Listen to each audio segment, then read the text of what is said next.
बड़ी खबर आ गई है। सीनियर सहाफी तजज़ियाकार शहजाद इकबाल साहब टेलीफोन लाइन पर हमारे साथ मौजूद हैं। शहजाद, बहुत शुक्रिया आपका। अचानक बड़ी ब्रेकिंग न्यूज हमारे सामने है, बड़ा ब्रेक थ्रू दिखाई दे रहा है और बहुत ही खामोशी से राजदारी को बरकरार रखते हुए पाकिस्तान ने इस मसले को आगे बढ़ाया है। जी, यकीनन एक बहुत मुस्बत पेशरफ्त है, क्योंकि इस बारे में सवालात उठ रहे थे कि अब अगर अमेरिका जो है उनकी यहाँ पे लॉजिस्टिक और सिक्योरिटी मौजूद है, वो कब तक यहाँ पे रहेंगे, क्या वो वापस चले जाएंगे अगर मुज़ाकरात नहीं होते। लेकिन अब ये खुशाइन खबर है कि ईरान के वजीर खारजा इराक़ची साहब जो है वो पाकिस्तान आ रहे हैं अपनी टीम के साथ, और एक्सपेक्टेड है कि अब जो सेकंड राउंड ऑफ टॉक्स है वो इस्लामाबाद में होंगे, क्योंकि इससे पहले ईरान की एक पोजीशन थी कि जब तक स्ट्रेट ऑफ हॉर्मुज़ नहीं खुलेगा,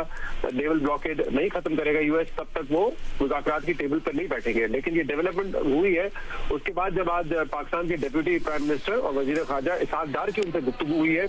और उसका जो एक एलामिया सामने आया था, उस स्टेटमेंट जो सामने आया था, उसमें उन्होंने कहा था कि मुस्बत बातचीत हुई है। लेकिन ये बजाय लगता है कि उसी गुफ्तगू के बाद ये फैसला हुआ है, और अब जो है वो वजीर खारजा ईरान से पाकिस्तान आएंगे। जब वो आ रहे हैं तो हमें ये उम्मीद करनी चाहिए कि जाहिर सी बात है जो डिफरेंसेस पहले राउंड में थे उनको कुछ ना कुछ कम किया होगा,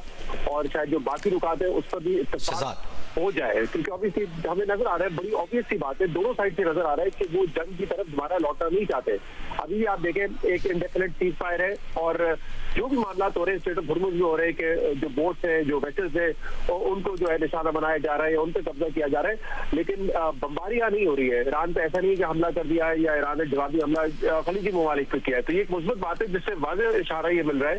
कि दोनों ममालिक वापस जंगी मैदान पे नहीं जाना चाहते फैसला करने के लिए। ठीक है, हमारे साथ ही मौजूद रहिएगा सोहेल बड़ाई साहब, सीनियर सहाफी तजज़ियाकार हमारे साथ मौजूद है। सोहेल बड़ाई साहब, एक ब्रेक थ्रू, उम्मीद की किरण दिखाई दे रही है at the end of the tunnel, आप किस तरह देख रहे हैं सूरत हाल को? जी, उम्मीद करनी चाहिए कि sanity is prevailing upon everybody, and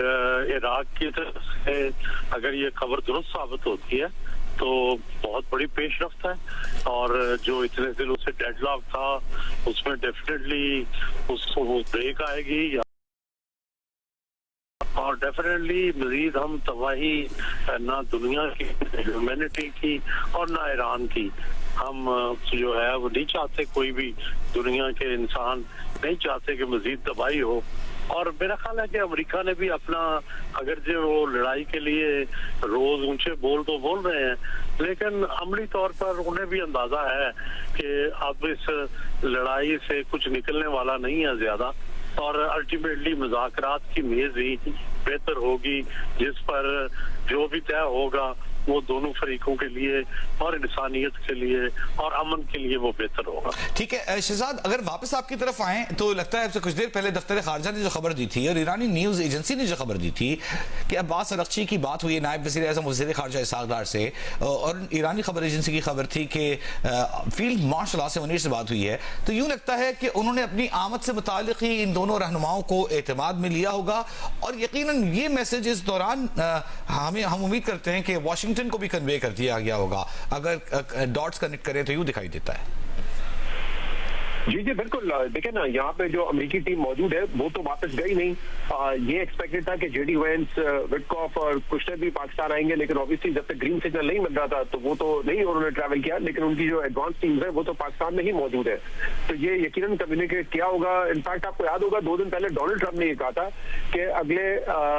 48 से 72 घंटे में मुज़ाकरात का अमल शुरू हो सकता है, इस बात का इम्कान है, यानी कि जुम्मे को उन्होंने कहा था कि इस बात का इम्कान है। तो वैसे तो उनकी कई सारी बातें जो है वो दुरुस्त साबित नहीं होती है, लेकिन मेरे ख्याल से पाकिस्तान ने इस पर एक भरपूर मीडिएशन की है, और शायद हम कन्विंस करने में कामयाब हो गए हैं कि बातचीत के जरिए ही मजीद पेशरफ्त हो सकती है। क्योंकि जैसे मैंने कहा कि ईरान की एक पोजीशन थी और उनकी असूली पोजीशन बिल्कुल दुरुस्त थी, क्योंकि उन्होंने स्ट्रेट ऑफ हॉर्मुज़ खोलने का ऐलान किया था तो उसके जवाब में अमेरिका को भी नेवल ब्लॉकेड खत्म करनी थी, लेकिन उन्होंने नहीं की। इनफैक्ट वो उस नेवल ब्लॉकेड को मजीद सख्त करते गए, धमकियां देते रहे कि जितने भी जहाज यहाँ से जाएंगे ईरान की तरफ या ईरान से वापस आएंगे हम उनको तबाह कर देंगे। तो एक अखलाकी पोजीशन तो दुरुस्त थी, लेकिन अब एग्जैक्टली मुझे नहीं पता है कि किन बेसिस पर जो है इनको कन्विंस किया गया है, लेकिन लॉजिक और रैशनल तो यही कहता है कि, और सेंस भी यही कहती है कि जब बैठते हैं दो लोग आपस में, दो फरीक, तो ऑब्वियसली कोई ना कोई हल निकल आता है। और जैसे मैंने कहा कि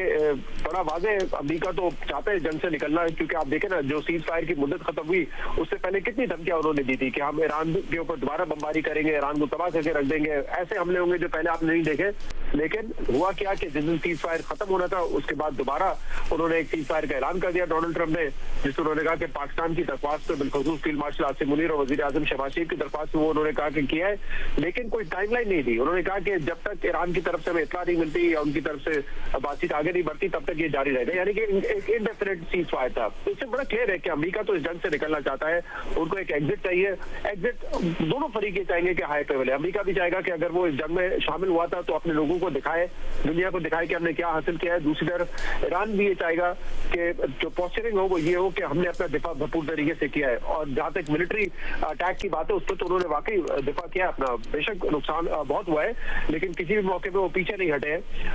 और ये खुशाइन बात है कि अब दोनों जो है वो जंगी मैदान के बजाय एक सिफारतकारी के जरिए मामला को हल करना चाहते हैं।